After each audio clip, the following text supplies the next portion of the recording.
Note to self: are you giving away your power? What external things are you giving your power over your own nervous system to? What are you giving your power away to?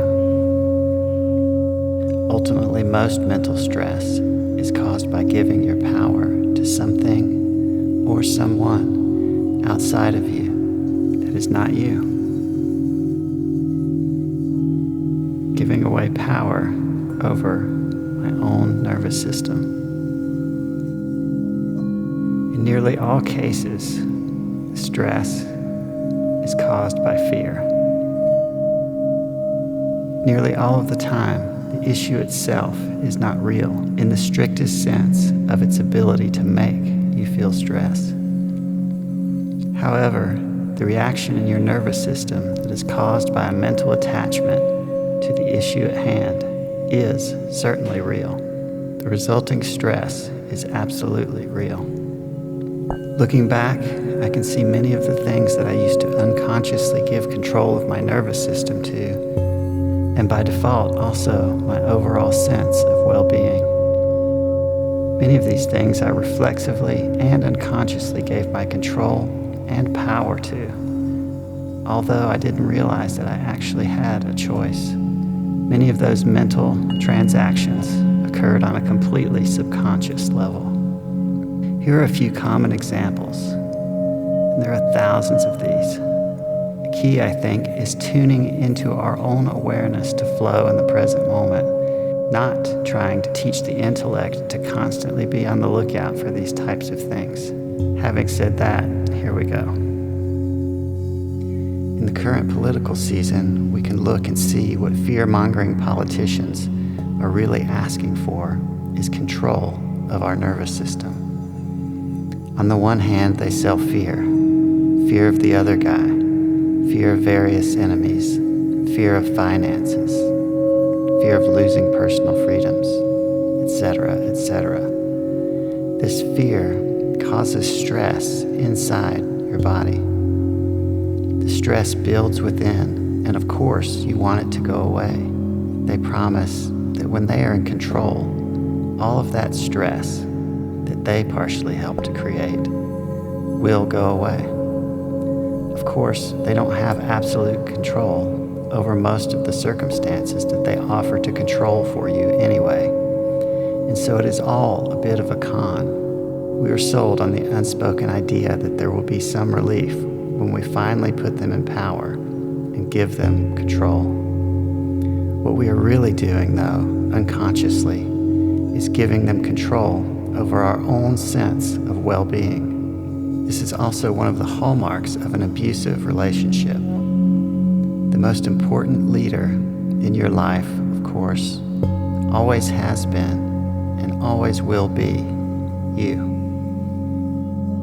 With money, it is much the same. While money is a valuable means of exchange and wealth can bring many benefits, it doesn't directly affect our nervous system. Most of us have been raised with it having been deeply ingrained in our psyche that money will bring us happiness and is partially responsible for our sense of self-worth and well-being. While we all have bills to pay and would like a sense of security, ultimately the pleasure or stress that is attributed to the money is all created and felt within your own nervous system. The real truth is that money didn't make you feel anything. You did. Your body did. You can be a billionaire and be miserable. You can also have just enough and feel euphorically joyous. The money in neither case has any direct effect on the nervous system. There are many, many stories of people who have gotten it all, quote unquote, or won the lottery, only to later become miserable. The realization that the external cannot satisfy the internal is always going to be close behind. Going after external things for a sense of internal well-being is just a trick that is played on the nervous system. The chief deceiver in this game is the ego, or the identity. It is an author of confusion and stress. The identity says you must succeed at this or that and fulfill the self-image and get the proverbial cheese in order to be happy. However, that attachment is a path that always leads to stress and is its own sort of mental prison. Following that path is a practice of placing your own sense of well-being outside of you onto things that are not in your control. This is a recipe for suffering or control issues. And even when you get those things, the realization may eventually come that they were never actually what you were after. Your true self or authentic self understands that letting go of this attachment and expectation of external circumstances and material things is also the path to allowing our own body to do what it was designed to do, to release stress, to relax, to be at ease, and to flow in bliss. In another scenario, maybe it's a relationship that's causing stress. Isn't forgiveness about letting go of that stress that is self-imposed and returning to a sense of balance and peace in the physical and mental system? In the end, stress was caused by giving up the control of your nervous system to that person or issue. Sometimes we are even unconsciously attached to an outcome that might be perceived as good, but is actually causing stress. For instance, you may want to achieve some admirable goal that no one would possibly say is bad. Yet, if that goal and the pursuit and attachment to the outcome is causing stress and suffering within your body, is it really worth it? Looking back, I can see that I had become disconnected from the basic awareness of what was real and what was not, in terms of what was directly affecting my nervous system. This is, by definition, a state of delusion.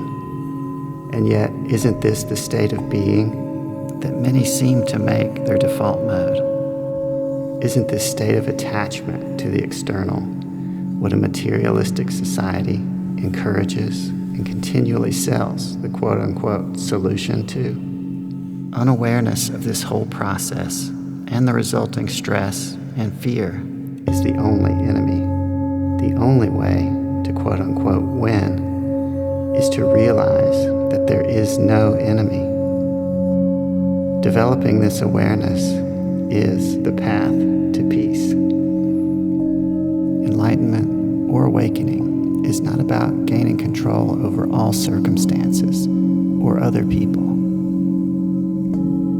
It's about realizing your own sovereignty over your own nervous system, and by doing so, creating a cycle of well-being, true connection, and less stress.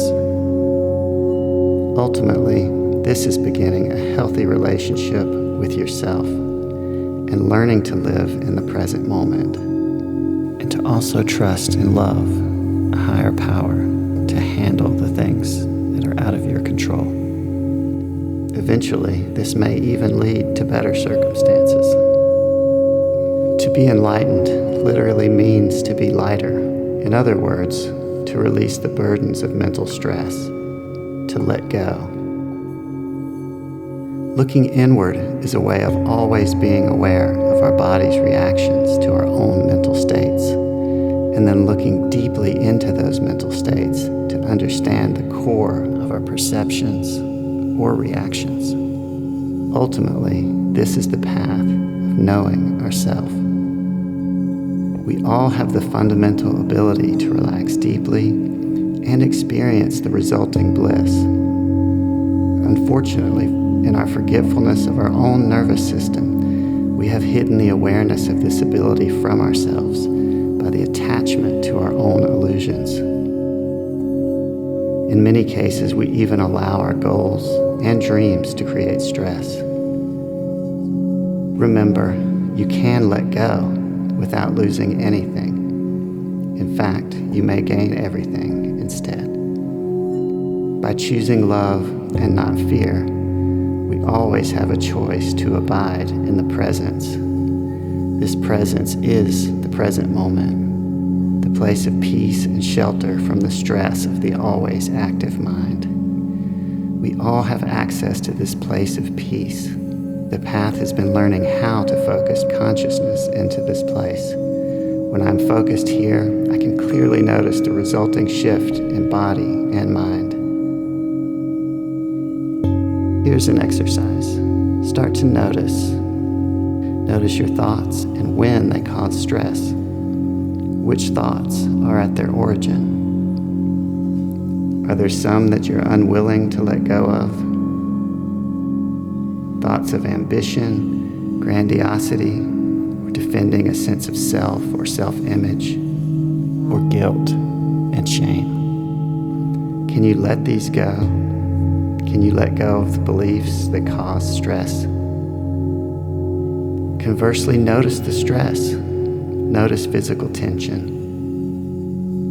Ask yourself what may be causing this tension.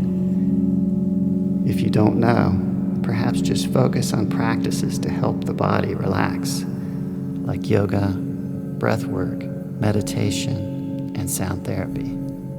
The answer to what is causing the tension will probably eventually arise. The fundamental paradigm shift is to start looking inside at your own physical reactions to perceived stresses, and then let go of the behavior patterns and perceptions that are leading to the creation of stress. Holding on to these patterns and perceptions is not in your best interest. This is an important part of what it means to look inside for your source of happiness. Realize it is not the thing that you actually wanted. It is the feeling within you. This may rearrange or change our personal ambitions, but we may also find a new well of energy for creating a better world for all from a place of pure intention.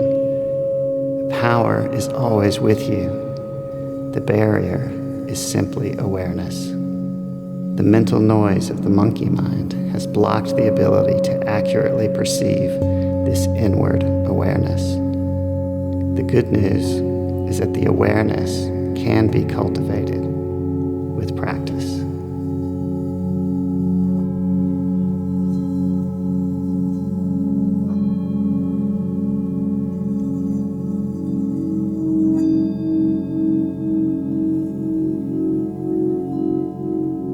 For additional practices and information, see the course Release Stress Through Sound and Frequency at sonicyogi.com.